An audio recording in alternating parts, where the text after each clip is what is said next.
You touched upon your audience being, meeting their needs, being first and foremost in making the decision about even this issue, such as localization.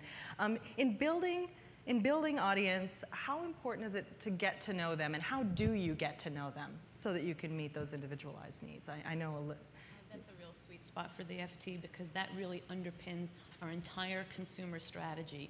So the FT, you mentioned this, the FT has really pioneered the metered model, and what's been great about the metered model is that you come to the site, you get to sample content for free, but you have to register. So registration is a process that creates lead generation for us. We also get to know a little bit about you. Demographic data is collected, and we can actually start a process of communicating to you.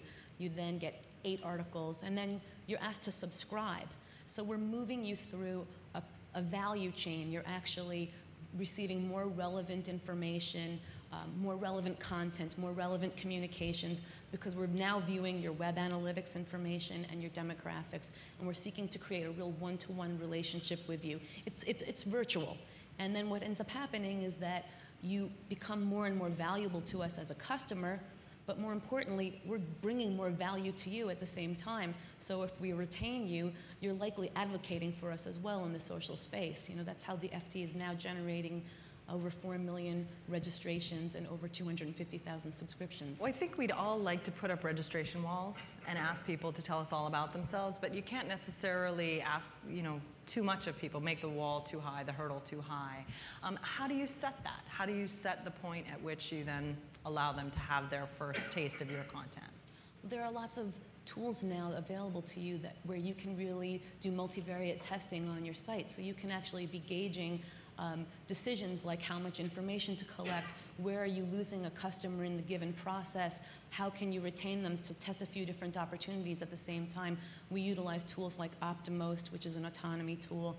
We utilize tools like Cognitive Match, which enable us to serve content based on click behavior on the site. So the great thing about being a publisher right now is that there are all kinds of online tools and software that enable you to really have this closer relationship. I think there's an interesting point that Elissa was talking to there. For us too, audience was core to when we launched 13 years ago. We have a very distinct, younger, affluent and aspirational audience compared to more conventional media in the UK. But there's a difference between research and insight. And I think what we've found as a business in the last year or so, and as part of a big strategic overhaul we're trying to move our knowledge and our data from that research level into insight. It's no good knowing that our audience over-indexes for A, B, and C. It's whether or not we can talk to that audience and transact on behalf of clients with that audience because of that knowledge we've understood. So it's about insight more than just data. So there's a step on from just collecting the data.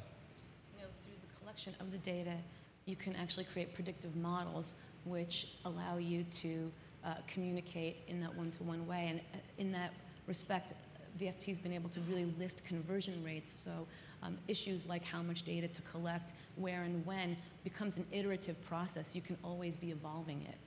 So my responsibilities go beyond just the news piece. So we have BBC.com, which is the primary way we deliver news in the US market.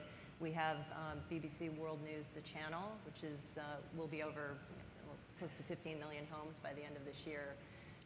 And then we also have entertainment-based properties, BBC America, and various other program sales, licensing, home entertainment. And in each of those businesses, there are different ways of collecting consumer information. For example, we have a direct business where we have a catalog and an email distribution list. So the real key for us in the US and globally is to figure out where your customers are across your various businesses and try to get them to basically sample your offerings across media, because you want to deepen the relationship with your consumers. And we're all 360 kind of degree people, right? So we not only consume news, we like to be entertained, we like to buy things, etc.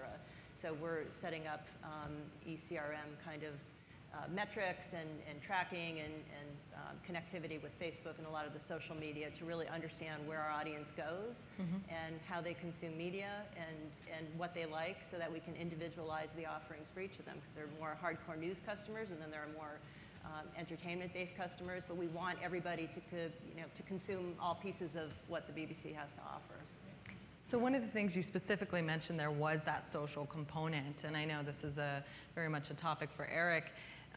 How important is that social engagement? I mean, each of you have very different models in terms of how much content you give away or what you give away. So let's talk a little bit about social engagement. Maybe you'll start us off, Eric. Okay, for The Economist Online, social is basically central to our strategy. We are a weekly publication, and our editors put out about 90 to 100 pieces of content a week in the print magazine. Our bloggers put out another 100 or so bits of content a week.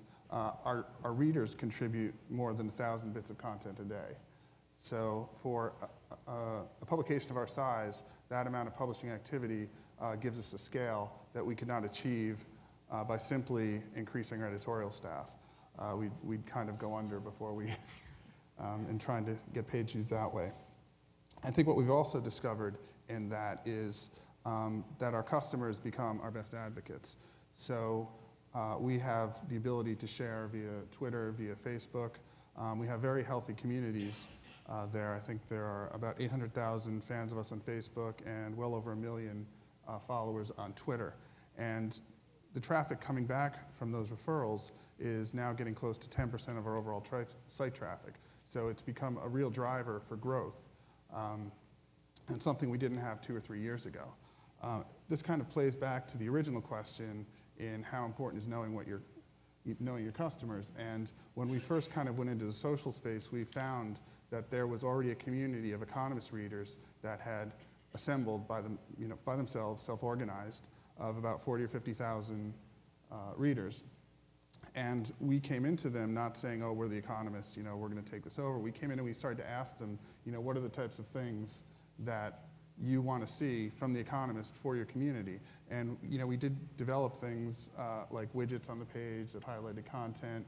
They were interested in getting special offers, for example, but offers that were only available to them as a community. So in those areas, we worked with the communities to try and build them up. Not as a kind of big brother, but as a supporter. In terms of social interaction, I mean, we do a lot of management of what we put into the social sphere, including all of our Twitter posts are managed centrally and feeding Facebook. And similarly, we gather information about what's performing, and we make those adjustments. Do you feel like it in any way conflicts with your paywall? I mean, the idea of sharing, doesn't it run counter to your whole fee-based model?